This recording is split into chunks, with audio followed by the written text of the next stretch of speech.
साधना याचा अर्थ काय? साधना. आपण म्हणतो की नाही, साधना म्हणजे साधना. की साधना काहीतरी साध्य करण्यासाठी साधना.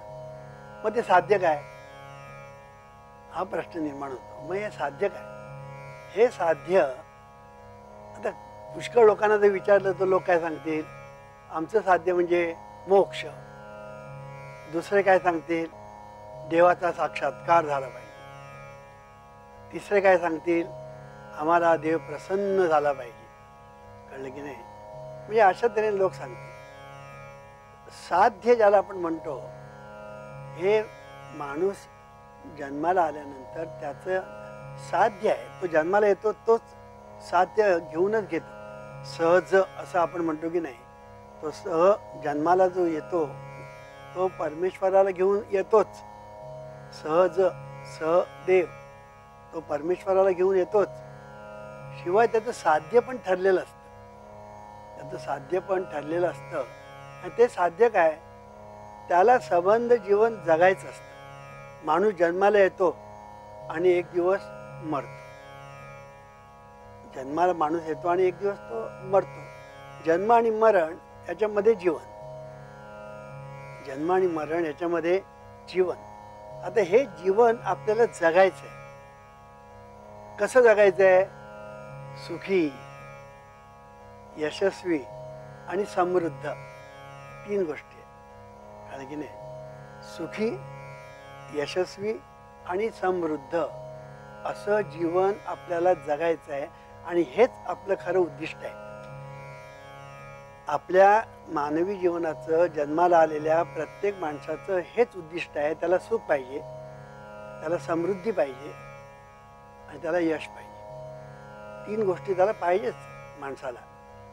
आणि म्हणून हे आपल्या जीवनाचं वास्तविक साध्य आहे. आणि त्याच्यासाठी मग साधना जी आहे ती महत्त्वाची. मग साधना काय असा प्रश्न निर्माण पडलो. साधना काय? साधना म्हणजे आपण ते प्राप्त करून घेण्यासाठी जे विशिष्ट दिशेने प्रयत्न करतो त्याला साधना असं आपण म्हणतो. आणि या प्रयत्नामध्ये अनेक घटक असतात. आपल्याला जर सुख, यश आणि समृद्धी ह्या 3 गोष्टी जर पाहिजे असतील तर हे प्राप्त करून घेण्यासाठी आपल्याला अनेक फॅक्टर्स, ज्याला इंग्लिशमध्ये आपण म्हणतो, अनेक घटक त्यांचा संबंध असतो. आणि या सर्व याच्यामध्ये सर्वात महत्त्वाचा फॅक्टर म्हणजे परमेश्वर. हे लक्षात ठेवलं पाहिजे की जीवन जगणं हीच साधना असं आम्ही ज्याला म्हणतो तेव्हा सर्वात इम्पॉर्टंट फॅक्टर म्हणजे परमेश्वर. परमेश्वर हा इतका इम्पॉर्टंट फॅक्टर आहे की तुमचं जीवन सुखी करायचं, यशस्वी करायचं आणि समृद्ध करायचं, त्याचा परमेश्वराशी डायरेक्ट संबंध आहे. मी डायरेक्ट हा शब्द वापरतो, हा इनडायरेक्ट म्हणत नाही, डायरेक्ट संबंध आहे. आता इथे मी अशा तऱ्हेने म्हटल्याबरोबर परमेश्वर आहे का हा प्रश्न निर्माण होत नाही. बघा, जीवनविद्या काय सांगते की आपल्या सुख, यश आणि समृद्धी हे आपल्या जीवनाचं साध्य आहे. आणि हे जर साध्य आपल्याला प्राप्त करून घ्यायचं असेल तर त्याच्यामध्ये जे विविध फॅक्टर्स आहेत, घटक आहेत, त्याच्यामध्ये परमेश्वर हा सर्वात महत्त्वाचा फॅक्टर. आणि त्यात तो जो परमेश्वर आहे त्याचा आपल्या जीवनाशी डायरेक्ट संबंध आहे. आणि हा डायरेक्ट संबंध आपण कधी लक्षात घेत नाही. कळलं की नाही? पहिली गोष्ट म्हणजे अशी की आपण ज्यावेळेला परमेश्वर असं म्हणतो त्या परमेश्वर म्हणजे काय हेच आपल्याला ठाऊक नाही. मी मागल्या खेपेला सांगितलं होतं की पुष्कळ लोक म्हणतो आम्हाला देवाचा साक्षात्कार करून पाहिजे, परमेश्वराचा साक्षात्कार झाला पाहिजे असं म्हणतात. तर मी त्यांना विचारलं, तुम्हाला साक्षात्कार झाला पाहिजे म्हणजे काय झालं पाहिजे? साक्षात्कार म्हणजे काय? परमेश्वर पाहिजे म्हणजे काय पाहिजे? नाही उत्तर देत आहेत. कितीतरी लोकांना परमार्थात पडलेल्या हा शब्द जरा अंडरलाईन करायचा. परमार्थात लोक पडतात. कळलं की नाही? राजकारणात लोक पडतात, प्रेमात लोक पडतात. कळलं की नाही? आणि खड्ड्यात पडतात. विनोदाचा भाग सोडूया आपण. पण सांगायचा मुद्दा असा की परमार्थामध्ये जेव्हा लोक पडतात म्हणजे प्रवेश करतात तेव्हा त्यांना परमेश्वर हा जो एक महत्त्वाचा घटक आपल्या जीवनाचा जो आहे, मी याला घटक म्हणतो. परमेश्वर आपल्या जीवनाचा एक घटक आहे, एकमेव घटक नाही, महत्त्वाचा घटक आहे. कळलं की नाही? अनेक बाकीचे घटक आहेत ते आपण नंतर बघू, पण पहिला परमेश्वर हा महत्त्वाचा घटक आहे. आणि हा जो घटक आहे त्याच्याबद्दल आपल्याला कमालीचं अज्ञान आहे. कमालीचं अज्ञान आहे, निर्बुद्धपणा ज्याला आपण म्हणतो, तो परमेश्वर या विषयासंबंधी लोकांच्या मनामध्ये अशा निर्बुद्धपणा आहे. त्यांच्या ठिकाणी जो एक अडाणीपणा आहे आणि त्या निर्बुद्धपणातून आणि अडाणीपणातून आणि अज्ञानातून अनेक प्रकारच्या अंधश्रद्धा निर्माण झाल्या. अनेक प्रकारच्या अंधश्रद्धा निर्माण झाल्या. ह्याचं एकच कारण की परमेश्वर हा महत्त्वाचा घटक आहे, त्याचा आपल्या जीवनाशी डायरेक्ट संबंध आहे. पण परमेश्वर म्हणजे काय हेच जर कळलं नाही तर तो काय करणार?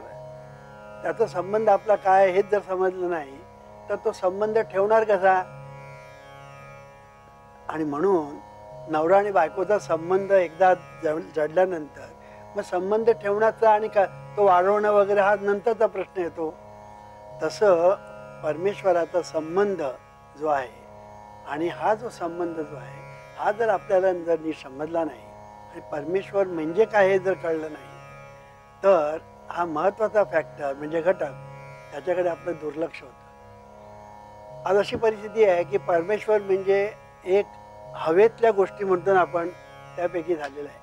आपण हवेतल्या काही काही गोष्टी बोलतो बघा, एक मोक्ष भिक्ष वगैरे जे हवेतल्या गोष्टी, तसं परमेश्वर हा एक विषय असा आहे की तो हवेतल्या गोष्टीसारखा आहे.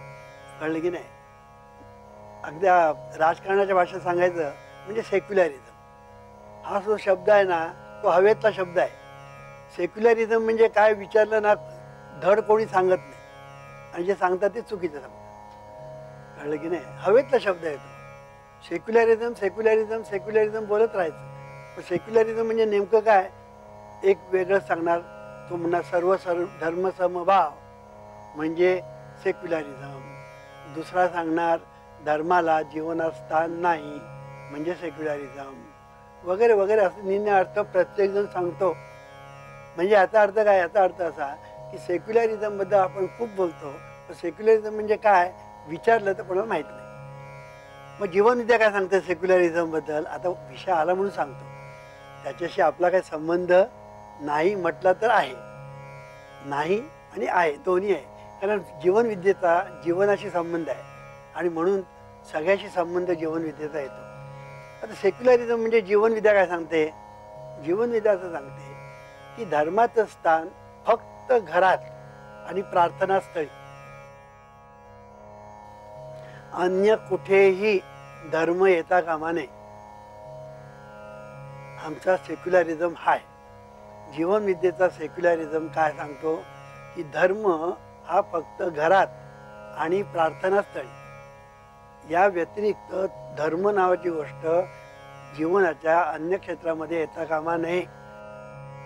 हा याला आम्ही सेक्युलरिझम म्हणतो. आणि हा जो सेक्युलरिझम जर तुम्ही अंमलात आणला तर आज जे अनेक प्रश्न निर्माण होतात ते होणारच नाही, ते होणारच नाही. धर्माला स्थान फक्त घरात आणि प्रार्थनास्थळी. कळलं की नाही? आणि म्हणून एक सेक्युलरिझमची व्याख्या आम्ही अशी करतो. तात्पर्य हवेमध्ये आपण जे बोलतो त्यापैकी परमेश्वर हा विषय हवेत बोलण्याचा आहे. जीवनविद्येला कुठल्याही गोष्टी हवेत बोलायला नको आहे. जीवनविद्या सांगते हा सूर्य हा जयद्र.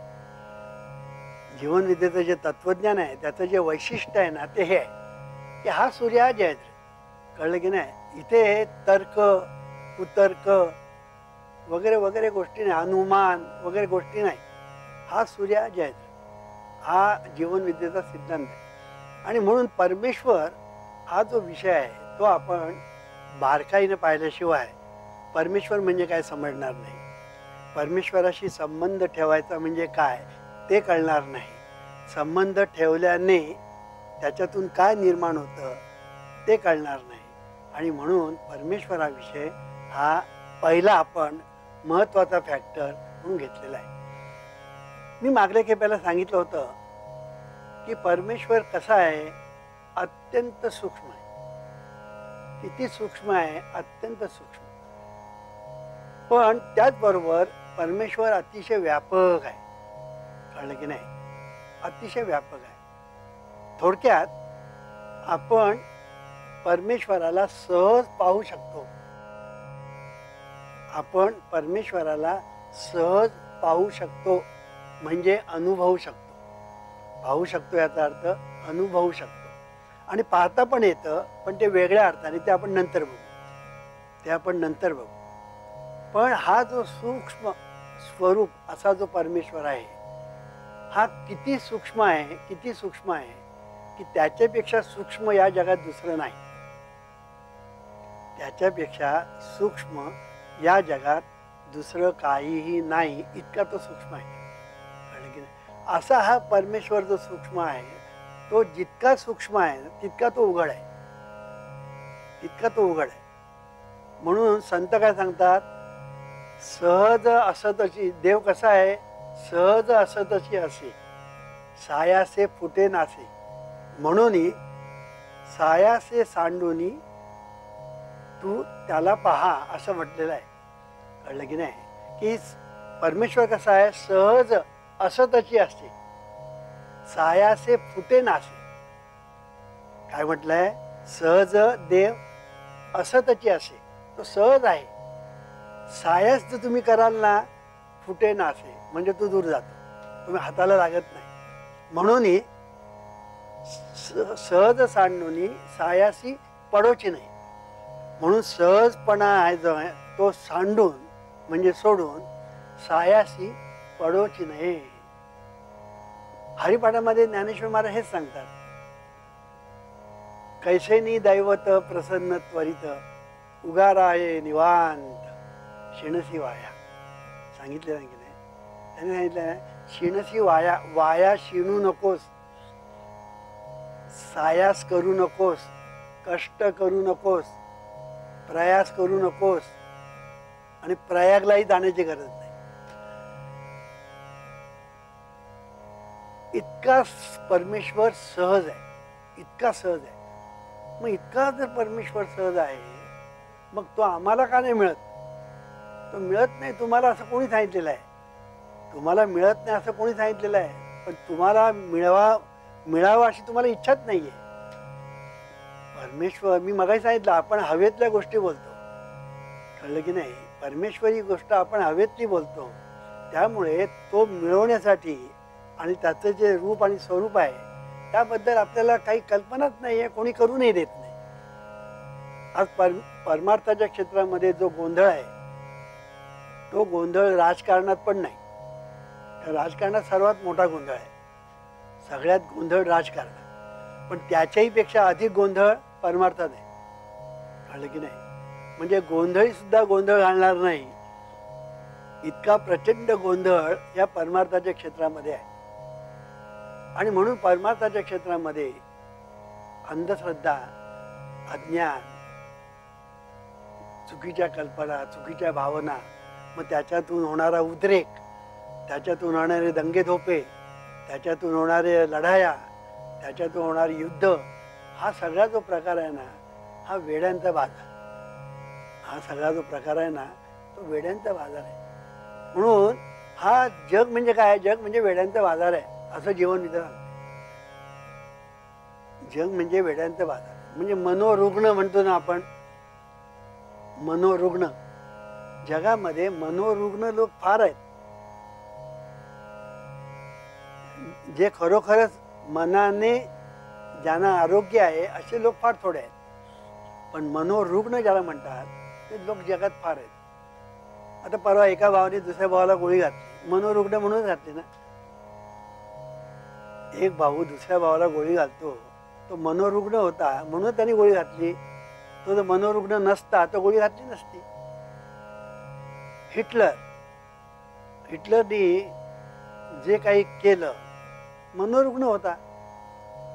सुरुवातीला बरा होता, पण नंतर तो बिघडत बिघडत गेला, त्याचा तो इतका मनोरुग्ण झाला की शेवटी स्वतःची आत्महत्या करावी लागली.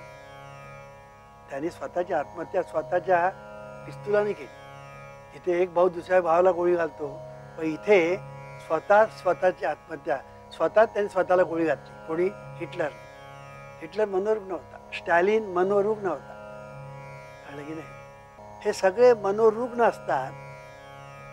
आणि म्हणून आता आपल्या राष्ट्रावर ज्यांनी आक्रमण केली आणि अनेक लोकांना ठार मारलं, हे जे आक्रमण करणारे लोक होतात ना राष्ट्रावर, आपल्या राष्ट्रावर ज्यांनी आक्रमण केली, कळलं की नाही?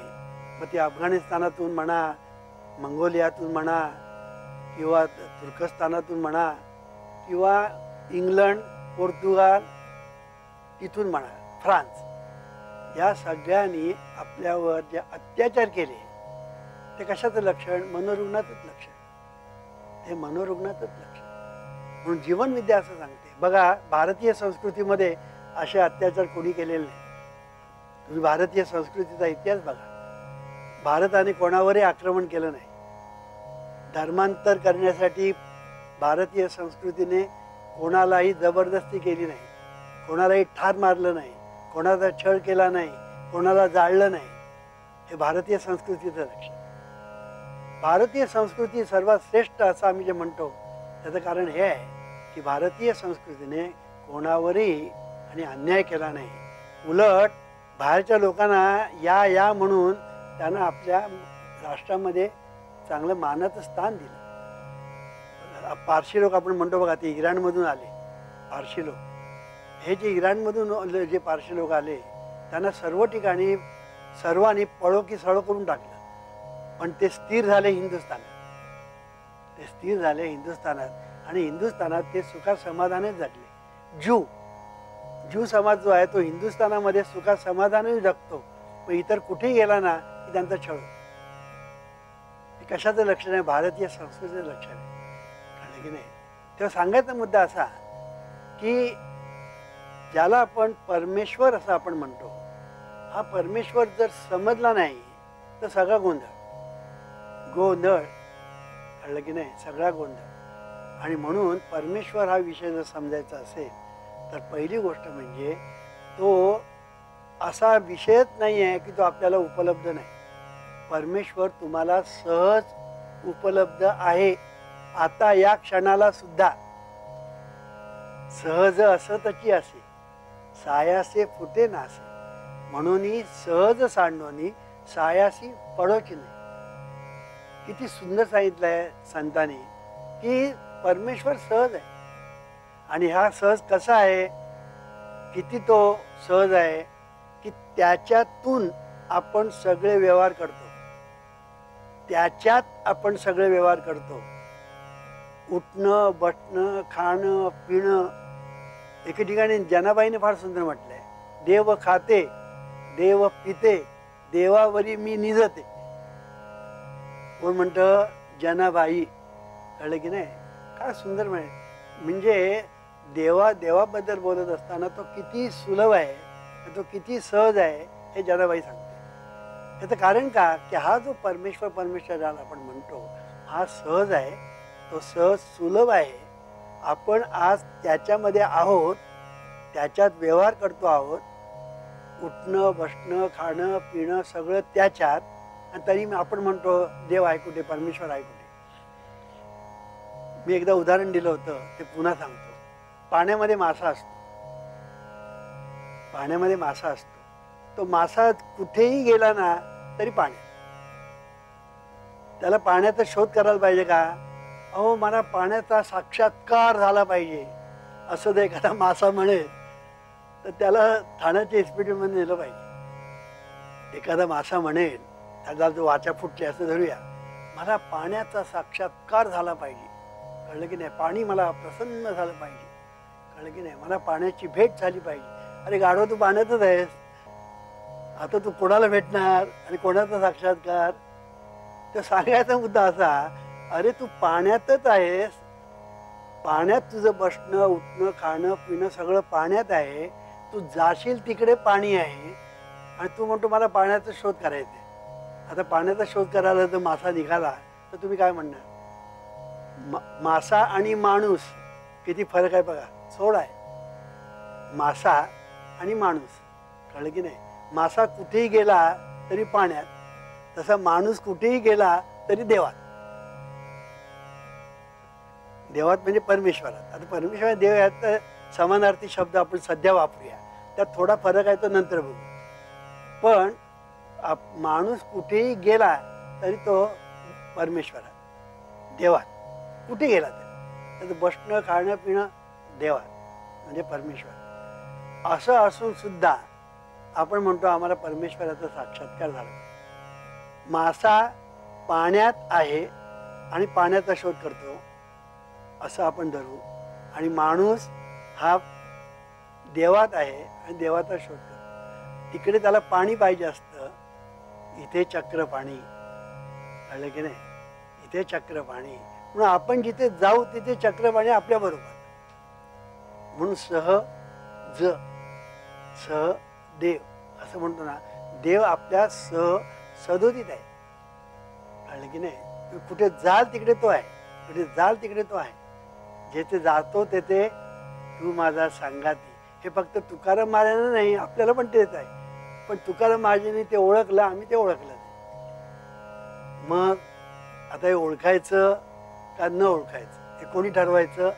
हे तू ठरवायचं, कारण तूच आहेस तुझ्या जीवनाचा शिल्पकार.